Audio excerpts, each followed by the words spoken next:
ഒരു സാധാരണ കുടുംബത്തിൽ അത്തരമൊരു സാഹചര്യം ഉണ്ടാവും. ഏത് കുടുംബത്തിലും, കേരളത്തിലെ ഏത് കുടുംബത്തിലും ബന്ധുക്കളിൽ ആരെങ്കിലും മൃതദേഹം അങ്ങനെ വിട്ടുകൊടുക്കണമെന്ന് പറഞ്ഞാൽ ചിലപ്പോൾ ഒരാൾ എതിർക്കുന്ന ആളുണ്ടാവും. അത് സ്വാഭാവികമാണ്. മിക്കവാറും എല്ലാ ഫാമിലിയിലും ഉണ്ടാവും അങ്ങനെ വിട്ടുകൊടുക്കുന്നത്. മിക്കവരും അവരവരുടെ മതാചാരപ്രകാരം ക്രിമിനേഷനും ഫ്യൂണറലും നടത്തണം എന്നുള്ള ആഗ്രഹക്കാരായിരിക്കാം ഇവിടുത്തെ സമൂഹത്തിൽ. അല്ലാണ്ട് വലിയ രീതിയിലുള്ളൊരു ഇഷ്യൂ നടന്നു എന്ന് ഞാൻ പറയില്ല. പക്ഷെ അത് ചിലരെ വേറെ തരത്തിൽ അവരുടെ ദുഷ്ടലാക്കോടുകൂടിയുള്ള രാഷ്ട്രീയ ലക്ഷ്യങ്ങൾക്ക് വേണ്ടി എക്സ്പ്ലോട്ട് ചെയ്യാൻ ശ്രമിച്ചു. അതാണ് എല്ലാത്തൊരു ഇഷ്യൂ. പാർട്ടി മരിച്ചൊരാളെ ചതിക്കേണ്ട കാര്യമില്ല, ജീവിച്ചിരിക്കുന്ന ആൾക്കാരല്ലേ ചതിക്കേണ്ടത്. അത് കുറച്ച് BJPക്കാർ അവിടെ വരുന്നു, അവര് ഇവിടെ വിളിച്ചുകൊണ്ട് പോകുന്നു, അവളെ ഇൻസ്റ്റിഗേറ്റ് ചെയ്യുന്നു. അതാണ് ഉണ്ടായത്. ഇത് നേരത്തെ തന്നെ ഈ മകളെ BJPക്കാര് എക്സ്പ്ലോട്ട് ചെയ്യുന്നു. പൊളിറ്റിക്കലായിട്ട് ലെഫ്റ്റ് മൂവ്മെന്റിനെ ടാർണിഷ് ചെയ്യാൻ വേണ്ടിയിട്ട് എക്സ്പ്ലോട്ട് ചെയ്യുന്നു. അവളുടെ മകളെ കൊണ്ടിരുത്തുന്നു. അത് BJPയുടെ തന്നെ ഒരു സീനിയർ ലീഡറായിട്ടുള്ള കുമ്മനം രാജശേഖരൻ സെക്രട്ടേറിയറ്റിന് മുന്നിൽ സത്യാഗ്രഹത്തിൽ എട്ടും പൊട്ടും തിരിയാത്തൊരു പയ്യനെ കൊണ്ടിരുത്തിയിട്ട് ലോറൻസിന്റെ ഗ്രാൻഡ്സൺ, അങ്ങനെ ജനറ്റിക്കായിട്ടല്ല പൊളിറ്റിക്സ് പോകുന്നത്. ഒരു അച്ഛന്റെ മകൻ കമ്മ്യൂണിസ്റ്റ് ആവണമെന്നില്ല, അച്ഛൻ കമ്മ്യൂണിസ്റ്റ് ആയതുകൊണ്ട്, കമ്മ്യൂണിസ്റ്റ് വിരുദ്ധനായതുകൊണ്ട് കമ്മ്യൂണിസ്റ്റ് വിരുദ്ധനോ ആവണ്ട. ഇതൊക്കെ എല്ലാം തിരിച്ചു വന്നിട്ടുണ്ട്. അപ്പച്ചൻ, എന്റെ ഫാദറിന്റെ ഫാദർ കോൺഗ്രസ് ആയിരുന്നു, എന്റെ അപ്പച്ചനും കോൺഗ്രസ് ആയിരുന്നു. അത് പിന്നീടാണ് കമ്മ്യൂണിസ്റ്റ് ആയത്. മക്കള് കമ്മ്യൂണിസ്റ്റ് ആവണമെന്ന് അപ്പച്ചൻ ഇതുവരെ പറഞ്ഞിട്ടില്ല, ആവണ്ടെന്നും പറഞ്ഞിട്ടില്ല. ഞങ്ങൾക്കൊക്കെ ഞങ്ങളുടെ സ്വാതന്ത്ര്യം എന്തായാലും വീട്ടിലുണ്ട്. ഇഷ്ടമുള്ള പൊളിറ്റിക്സ് തിരഞ്ഞെടുക്കാനും ഇഷ്ടമുള്ള മതം തിരഞ്ഞെടുക്കാനും വേണ്ടെങ്കിലും വേണ്ടെന്ന് പറയാനുള്ള സ്വാതന്ത്ര്യം ഇപ്പോഴും ഈ മൊമെന്റിലും ഉണ്ട്. ഞങ്ങളെല്ലാം അതനുസരിച്ച് ജീവിച്ചിട്ടില്ല. അതുകൊണ്ട് BJPയോ RSS ആവുന്നതിലൊന്നും ഞങ്ങൾക്ക് വിരോധമൊന്നുമില്ല. കൂട്ടായിട്ട് തീരുമാനം എടുക്കണമെങ്കിൽ എല്ലാവരും കൂടിച്ചേർന്ന് പോകുന്ന ഒരു സിറ്റുവേഷൻ വേണം.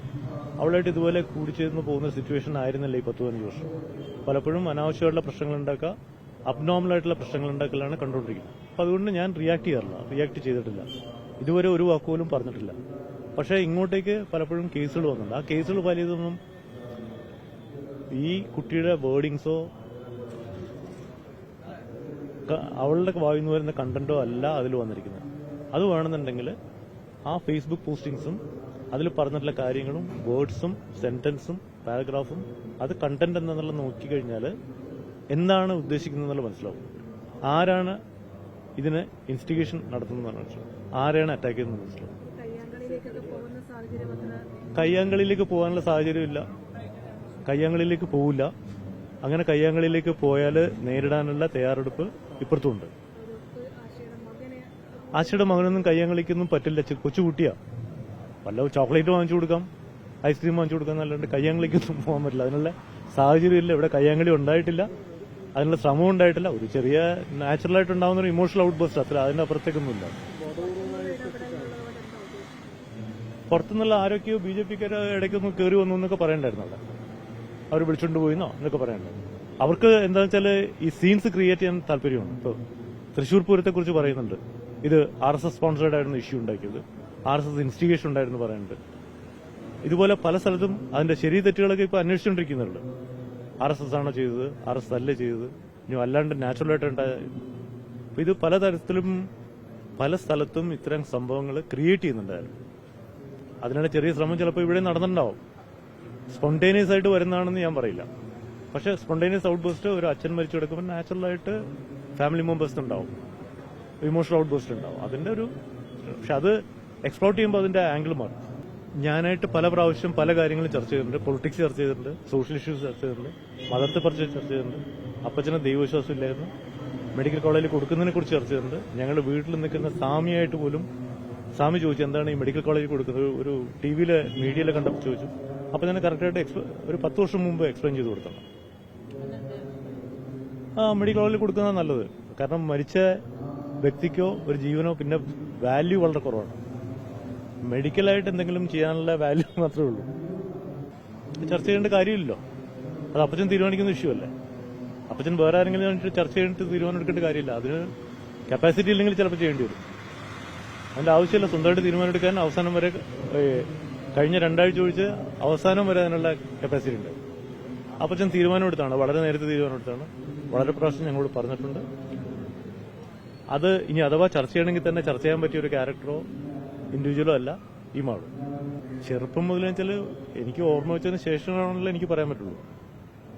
അത് നോക്കുമ്പോൾ സ്ലൈറ്റായിട്ട് എല്ലാ വീട്ടിലൊക്കെ ഇല്ലേ, പെൺകുട്ടികളോ ആൺകുട്ടികളോ ആരെങ്കിലുമൊക്കെ ഇങ്ങനെ ഒരു ചെറിയൊരു ട്രാക്ക് തെറ്റി കിടക്കും.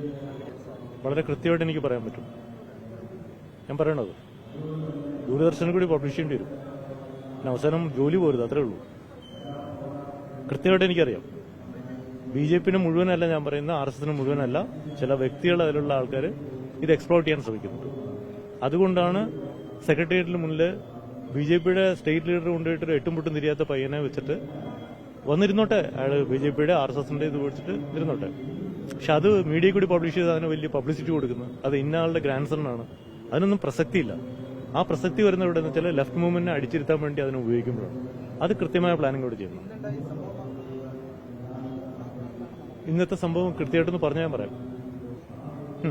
എന്താണ് പ്രശ്നം ഉണ്ടായത് എക്സാക്റ്റായിട്ടൊന്ന് പറയും. ഞാൻ പുറകിൽ നിന്നിട്ട് അതൊക്കെ നാച്ചുറൽ കോഫിൻ വിട്ടുകൊണ്ട് ആൾക്കാർ ചിലപ്പോൾ ഒരു അച്ഛനോ മോനോ മരിച്ചിട്ട് ഡെഡ് ബോഡി കൊണ്ടുപോകുമ്പോൾ കരച്ചിലും പിഴിച്ചിലും ആരെ ആശയുടെ മകനെ കൈയേറ്റം ചെയ്ത് കഴിഞ്ഞാൽ, ഇപ്പൊ ഞാൻ അവിടെ നിന്നിട്ട് കൈയേറ്റം ചെയ്താൽ ഞാനുള്ള കാര്യം പറയാം, ആ പയ്യന് ജീവിച്ചിരിക്കാൻ പറ്റില്ലായിരുന്നു. അവിടെ നിൽക്കുന്ന മറ്റു സഹാക്കൾ കൈയേറ്റം ചെയ്താൽ ജീവിച്ചിരിക്കാൻ പറ്റില്ല. അതിനൊക്കെ കെൽപ്പുള്ള ആൾക്കാർ ഇവിടെ ഉണ്ട്. ഒരിക്കലും അങ്ങനെ ചെയ്യില്ല.